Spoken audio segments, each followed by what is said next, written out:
sing? I sing because it's basically all I've done all my life. Okay. When did you first start singing, and what do you think motivated that? When I first started singing, I was maybe about 3 years old, Okay. and I was always raised around music. So you'd hear something, you'd have to. I'd have to do it. You'd have to do it.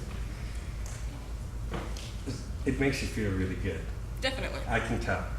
And I know you must really love the song because you figured this out on your own, right? Yes. So that takes a lot of love and devotion to take something you've heard on a recording. Have you had any formal piano? Nope. Okay. So that shows me how much you love music. Because and again, I started taking lessons, 4.5. And that's not to say I didn't do things by ear. I was lucky. I could hear something on the radio and play it out, and I could also read music as fast as you put in front of me. But when I see somebody like you, who is so determined and loves, because when you heard, how did that song speak to you the first time you heard it? I guess it spoke to me like deep down levels. Yeah. Plus, it just somehow brought me in. Okay. And so you said, I'm going to sit down and teach myself this song. Okay. Because when you would get to the parts that you knew where your voice would soar, then you had, because you had to think on the other parts, oh, where's that darn chord? And so that would divide the performer and the communication, because you have to find that chord. And so this, obviously, you want to smooth that out, okay? Because the parts you know really well, and then when that one chord trips you up, you have a certain face you make. like the frustrated face for a second, and then you go back to it. What do you want to do with your music and your singing? I actually do want to make something out of it. Okay. And where do you go to school? Bay City Central. Okay. And what year are you? 2017. Okay. So you're going to be a junior? Yep. Okay. Are you doing any studying at all now, voice-wise? Are you in choir or anything? I did. You did. Then it just kind of wasn't for you, the choir? No, I mean, like, I've done it ever since 7th grade. Okay. But then, some requirements had to be done. Okay. Do you do any writing of your own music? Mainly the lyric-wise, yes. Okay. Do you have somebody that you work on for music, or have you found a collaborator yet? Not quite yet. Okay. All right. I think that's something you need to explore, because what I'm sensing here is, yeah, you could continue doing covers of Sam and all these other people you love, but I get the real sense that you have something inspired by the people you're listening to that you need to say. And I think this is a good, you're learning what do I want to say, how they do it. You're learning the structure of these songs, especially by you having to figure it out yourself. But if you say your strong suit right now is lyrics, you might want to team up. Do you play any guitar at all? My brother does. Okay. You get along with your brother? Oh, but most of the time. Most of the time. Does he have the same musical likes as you, taste-wise? About. Some? Okay. I'm not saying, that can be interesting, collaborating with a sibling, because, you know each other so well, but I would start to seek out somebody who has similar music taste and who might, if you're saying you want to do some lyrics, try a collaboration. Because I think your voice would definitely show your material off very well. Okay, you have I don't want to use the word lovely because that's seems kind of cliche, but there is a really heartfelt quality to your voice. Okay, you have a real heart-voice connection. I will tell you that right now. No BS. And so when I see that in somebody, and then I hear the type of music, which is you're like spot on contemporary right now, speak from the heart, I think you need to explore songwriting like now. Don't put it off, okay? I'm not worried about your singing, but I'm worried that you're going to lose some really raw emotional expression in songwriting if you don't get at this pretty soon. Okay? Because you're only going to get better in your writing the more you do it. And if you've been thinking about songwriting, I'm going to say stop thinking about it and figure out a way to do it.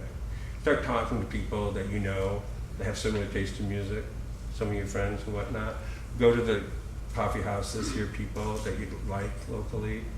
Are you familiar with Andy Reid? You know that name at all?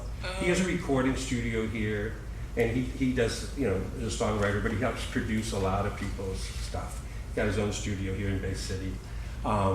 He's a good person you should know about, because he's a good person, but he's also an original songwriter, you know, and whatnot. Yeah. But do yourself a favor. Say by the start of school, say you're going to have 3 to 5 songs written between now and when school starts. Either with your own melody, with you plinking it out, setting your own lyrics, or find somebody. Do it both ways. Do one where you do the whole thing yourself, and then find somebody who's kind of musical and collaborate with them. Have them get their guitar, you get your piano, because that's, yeah. You may be really onto something that's just needing a little nudge. So I'm nudging you. Okay? Well, I already have some written stuff anyways, so Okay. quite a bit. Okay. So now's the time to put it down, make some demos, and just get it out there. No expectation. We're not, you know, yeah, just get it out there. Okay? Thank you. You're welcome. Thank you.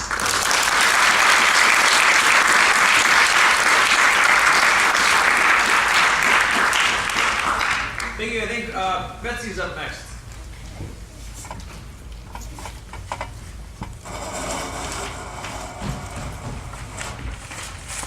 Hello, Hi my there. name is Betsy Miller, and I go to Western, and I'll be singing "Don't Rain on My Parade." Do you want a music stand?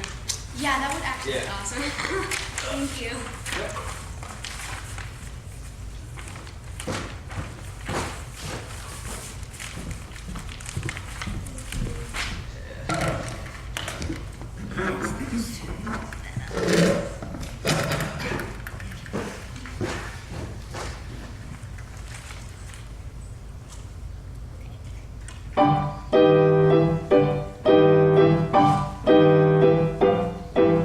Don't tell me how to live, just sit and putter.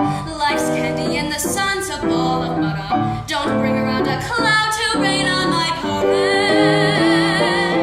Tell me how to fly, I've simply got to. If someone takes a, still it's me and not you. Who told you you're allowed to rain on my parade? I'm marching my band out, I'm beating my drum. And if I'm fanned out, your turn at bat, sir. At least I didn't fake it, hat, sir. I guess I didn't make it, but whether I'm the rose of sheer perfection, a freckle on the nose of life's complexion, a cinder of the shiny apple of his eye. I gotta fly once, I gotta try once, only can't die once, right, sir? Oh, life is juicy, juicy, and you see I gotta have my bite, sir. Get ready for me, love, cause I'm a comer. I've simply gotta march, my heart's a drummer. Don't bring around a cloud to rain on my parade. I'm gonna live and live now. Get what I want, I know how. One roll for the whole shebang. One throw, that bell will go clang. Eye on the target and win. One shot, one gunshot, and bam! Hey, Mr. Honesty, here I am. I'll beat my drum. I'll march my drum. And if I'm fanned out, your turn at bat, sir. At least I didn't fake it, hat, sir. I guess I didn't make it, but something gotta march, my heart's a drummer, no.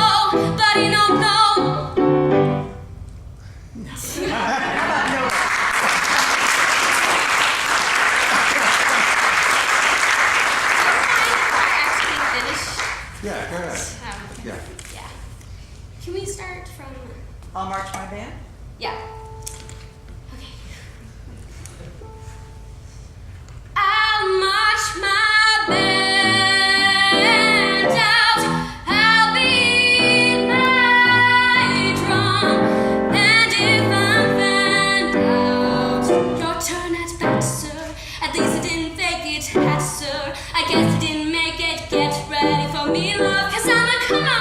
I've simply gotta march my heart to drum. Nobody, no, nobody is gonna rain on my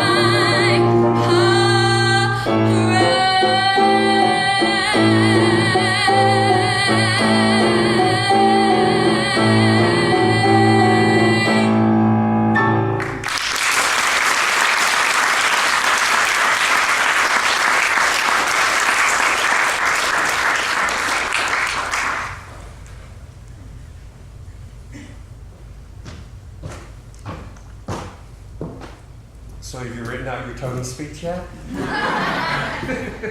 Good job. Thank you. Very, very, very good. Who was the first person or vocalist you heard sing this? Barbara Streisand. Okay. Well, actually, Leah Michelle was the first person, but I I liked believe, Barbara right? Streisand better. And then you Yeah. said, hey, did somebody else do this before she did, Yeah. right? Before Leah? Yes. And you heard Streisand. And you said, oh, yeah.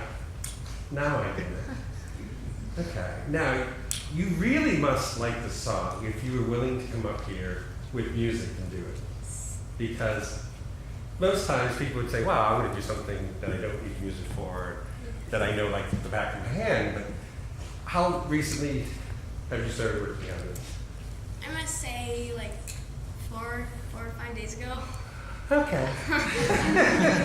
So the girl has moxie. Okay? That's an old word meaning that nothing phases her. Okay, I like that. I know where you get it from, too. Okay. Well, first of all, are you studying privately?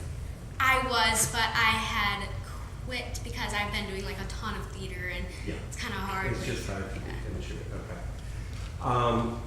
What year are you going into school? Oh, 9th grade freshman, And you'll be where? Western. At Western. Okay. Oh, that's what you said. Western. Okay. Yes. So you'll be a freshman at Western. Okay. How is your schedule this coming year? Can you get back to studying some more? Yes, we've actually been talking about it a lot Okay. now because I really want to Okay. go on into it. We'll talk about that too, because you really need to. Because right now, are you 15? It's 14, When will you be 15? December. In December. Okay, you're coming up at 15. For voices, that's a crucial time to make sure that as you are maturing into a woman, okay, just like guys, mature and our voices crack. Because for men, the voice change is so much quicker than for women, usually, as a rule. Women, it just stretches out. It seems not until they're 28 or 30 is their voice where it's pretty much going to be for give or take a few notes for the rest of their life. Guys, they can go as quick as a year, but usually, I remember for me, my freshman year in high school, I was singing soprano. My sophomore year, I was what they call the cambiata, which is a fancy word for male alto. Junior year, I sang tenor. And so, senior year, when I went up to Interlochen, I was singing bass baritone. So the only fun part was that I got to sing choir music all 4 years. I got to sing all 4 parts to certain pieces. So it was kind of wacky, but that's how quick my voice changed. But it was really important, even though I didn't study private voice, that I was able to not hurt my voice as my chords were changing. And in guys, they get thicker. Women's, they do too, but not as quickly and not as thickly. So you want that kind of training because I can already hear where your voice is going to go, and it's a good thing. I know where your voice is going to go if you keep the training and don't push too soon, because you're going to have plenty of power. You're going to be a very smart singer so that you don't strain or ever hurt it, okay? There's a lot there it's like an embryo right now. We just have to just nurse it a little bit. And I just say that so that you never feel you're being pushed to sing too powerful too soon. Stay within your power limit. Even if someone says, hey, I need more, give them more, but stay within your limits so that this is never a, you ever feel pushing there? Not too bad. Not too bad. Okay, good. Just be real smart. Anytime you're singing and it's going up and you're giving it the gas, if this starts to hurt or tighten, just stop. If you rehearse it, just stop. That's a good rule for everyone. Anytime you're singing low note, high note, and all of a sudden something, and you think, oh, I can do it, stop, stop, stop, stop. Let this rest, because you don't want to get things on there, roughness, okay? What's the other thing? It was tricky because I know you have stage presence and things, I've seen you in shows, but with that stand there, it kind of got in your way of you just performing and us seeing you. Luckily though, I mean, I could see in your face, your animation, you were into the song.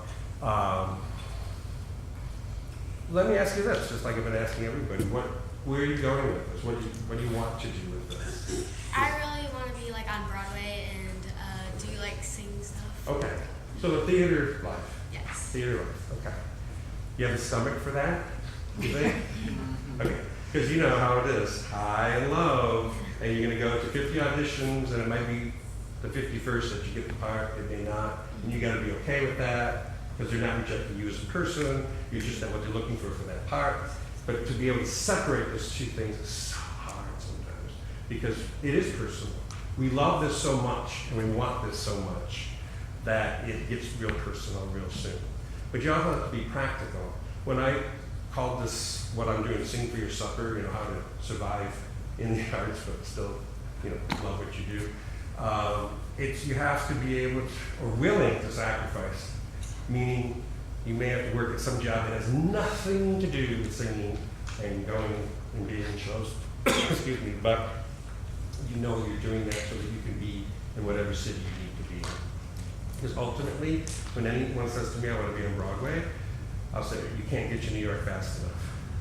Now, it's not to say you shouldn't get good training, but some people out of high school need to go get their training in New York. Some people aren't ready to live in New York right out of high school, so they should go to a conservatory or someplace for musical theater and make trips, in the summer so that they're ready for it. So they make, that's fine.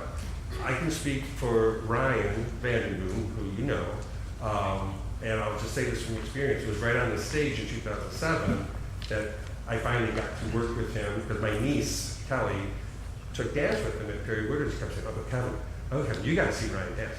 Now, I didn't see him dance, but he's such a good person. You really need to work with him, Kevin. And she kept saying it over and over. And I said, and I'm in Chicago. I'm like, yeah. And I said, so finally, when he auditioned for Shining Shoes, July of 2007, I thought, oh, this is what my niece has been telling me all these years. But in his case, I asked him point blank, now I'm like asking you, but he was junior at that time. I said, what's your goal? He said, well, Broadway. And I said, okay. So then when it came time to audition for schools, he did U of M, he did a whole bunch of Western and all that. And everyone basically thought, U of M, that's where he's going, U of M. And I said, Ryan, I think you should put NYU on your list. And he goes, really? I said, yeah, you really should. I'm not saying it's going to happen. I know it's huge tuition, it's out of state, blah, blah, blah. So guess what? NYU took him, and U of M did not accept him. Now, I didn't have a crystal ball. But what was the remarkable thing about his audition for NYU, and I just say this because this is how weird life is. Ryan was known as a dancer. I mean, he sang a little in shows, but he wasn't known as a singer. He knew that. Everyone loved to see him dance.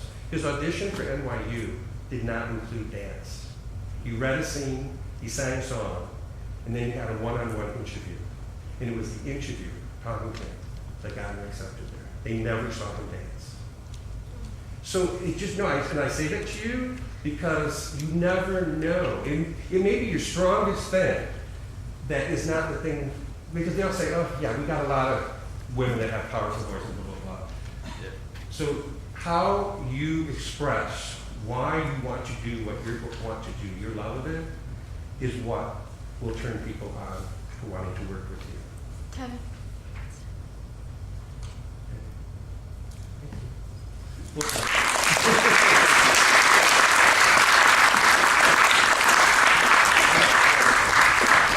How we doing? How we doing? Good. Next up is Erica, and Kevin brings up a really interesting point about kind of the path to New York. And the cool thing about some of the people that we have doing these sessions this week is, for example, Marissa and Ryan went to NYU. Katie went to Central Michigan. Emily Marvash also went to Central Michigan. Eric Johnson went to BOCO, Boston Conservatory. So we've got people that kind of have taken different routes, and there's many routes that you can take to kind of pursue theater, whether it's professionally or right here on some of the fantastic community theater stages. So those are some things to think about as you prepare questions to ask these people as well. So Erica, thank you.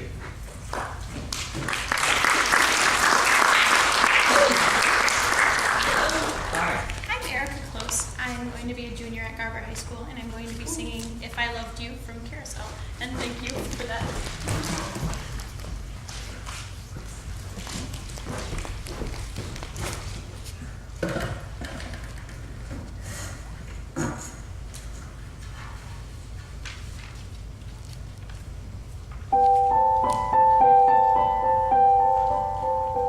When I worked in the mill, weaving at the loom, I'd gaze absent-minded at the roof. And half the time the shuttled get tangled in the threads, and the warped get mixed with the woof. If I loved you, but somehow I can see just exactly how I'd be if I loved you. Time and again I would try to say all I want you to know.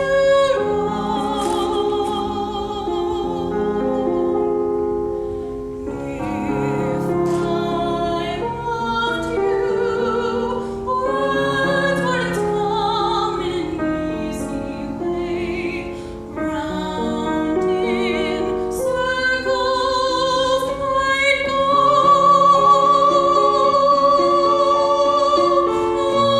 longing to tell you, but afraid and shy.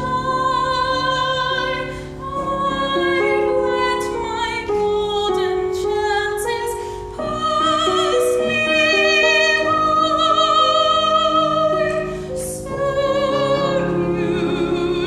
you'd leave me, off you would go in the mist of day, never, never to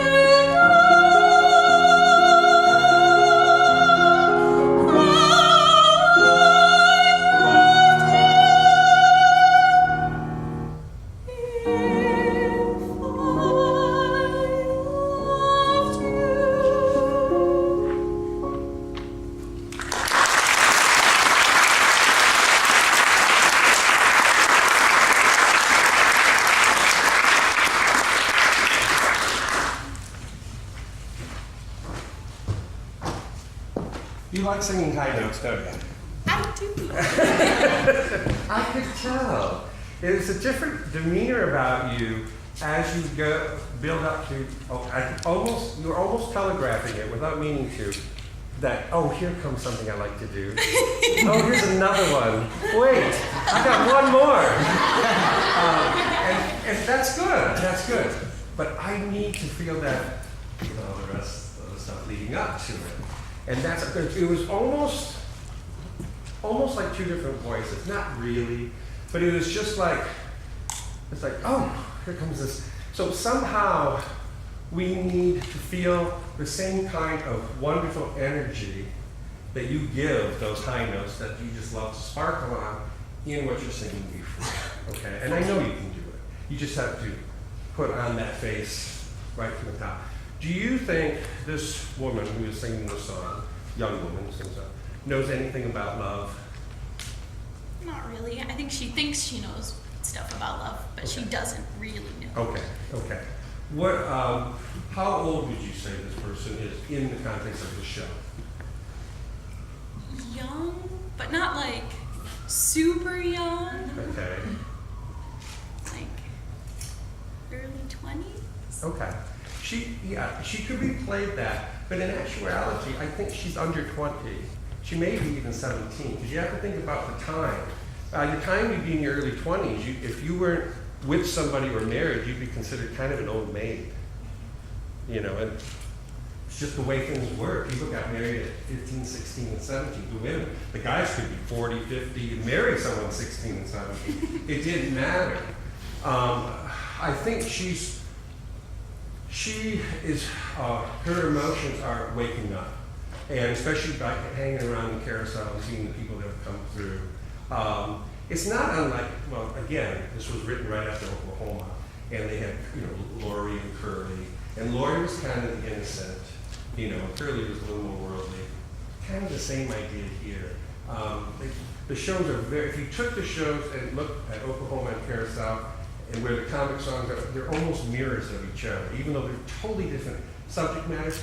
They're really not, you know, okay? So in saying that, that just means, in this case, just like people will say we're in love, you know, that kind of song, is that she's expressing herself. It's not too deep yet, but you're kind of giving a window into, maybe this could happen for me. This might, you know. Yeah. She's trying to get an emotion out. It's raw, it's new, she's not sure how to handle it, okay? And the melody, I mean, Richard Rodgers, you know, the melody is so gorgeous that as an audience, if we've heard this before, we get wrapped up more in the notes than we do the words of the song, so many times, because it's so beautifully written musically. You have to go against that, lyrically, so that we don't just get caught up in the lusciousness of your voice, that you truly are letting us feel that emotion. It just so happens it's coming out in that voice. It's not, here's my voice, oh, and by the way, the song's about this. You know what I mean? Yeah. Yeah, because that's a danger of people who have lush, beautiful, gorgeous voices, is that we're so enraptured. You know, they can sing the phone book and we go, oh. But there's no communication. And if there's no communication with words, then you should be playing an instrument. Right? Yeah. When you're given words, you have a huge responsibility. Sing the lyric, not the note. Okay? It's true for all of you. Never sing the note, sing the word. Okay? You know what I mean? Yeah. Do not sacrifice lyrics for a pretty voice. Or because I want to shake this tone. If you're not communicating with us, play a saxophone. You know? Okay, so with that in mind, can you start, I'm not worried too much about the beginning stuff. Start here where we all know this. If I loved you, time and again, I would try to say, all I want you to know.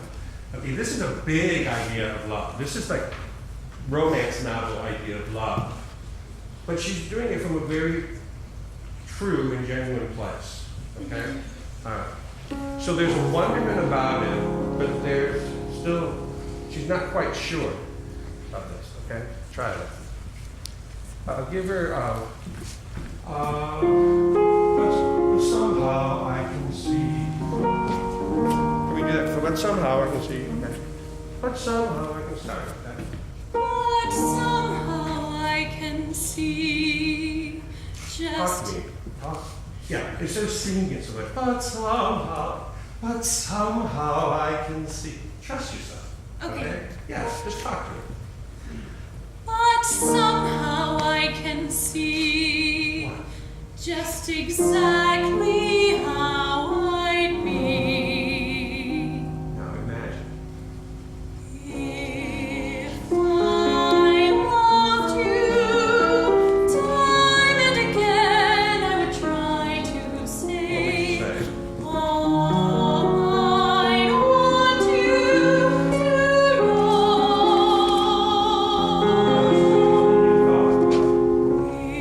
If I loved you.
she's expressing this, you know, blah, blah, blah, I would tell you, first, I want to tell you I love you, and then you go away. Oh, but that's only if I love you. Of course I don't, okay? So she's revealing a very true, raw feeling, but then she gets herself out of it, it's like, oh, but no, not me, I love you, okay? Yeah, yes, I love you. So, I mean, but it's kind of sad. We've all, if you haven't, you will. You go through that. You have people you admire from afar. You might say their name or say hi, see them passing, but you just can't. Yeah, I've done that with celebrities. People say, oh my God, you saw, I said, yeah, but I couldn't go up here. I wanted to say, I just saw you in the show and you saw, I just couldn't do it. And there's no reason not to. They're used to that. But I just stood very quietly and listened to them have their conversation and just that was enough to be in their presence. But again, you might let a golden opportunity go by if you don't. It's a risk either way, but at some point you have to take the risk. In her case, she's flirting, but she's actually revealing something about herself within the context of a flirt, and then she pulls right out of it. Hey, I love you, you know, okay? But we're really learning that she wants to love somebody, okay? Yeah. Right. So there's a different attitude. The reason I was saying those things, what you're saying, is just so that you would think more like you're answering things rather than singing things, okay? It's a trick, but it kind of helps to create more dialogue so you're not just singing and you're not getting anything back. Again, you probably heard this before, always read through your lyrics like they're lines, without rhythm. Just say them like you'd be saying them to someone, even if it's just to yourself. In this case, she is saying them to herself, but he's in earshot, of course. But yeah, you gotta treat it like dialogue. How do you memorize a song? I'm just curious. Just over and over? Or? Yeah, it's mostly repetition. Okay. Do you ever just write it out, the words? Sometimes. Yeah, that's always a good thing to do. Write out the words, people, over and over and over without the music in your head, like it's poetry. So, do you want to pursue this? Yes. Okay. And what year are you in? I'm going to be a junior. Okay. Are you studying privately with anyone? Yes, with Rachel, who is here, actually. Okay, excellent. Excellent. This has got to be exciting to work with. Yeah, it is. It is, because it's just starting to happen.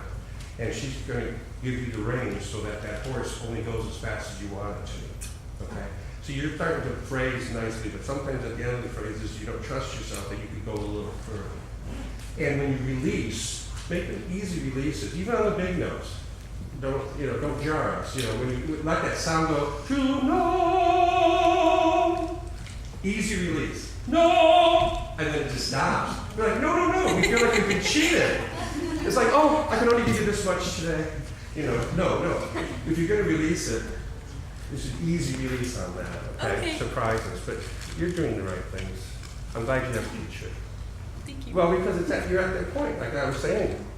You got to take care of it because as they're growing and changing, you don't want to rough them up. And you have to pace how much you're singing too, so you don't overdo. Any questions for me?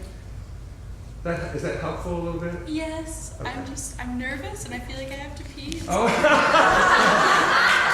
Well, sometimes that works to your advantage on stage. That turns into excitement.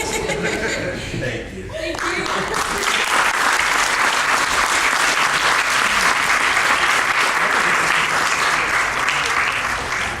And Mallory's our last singer for today.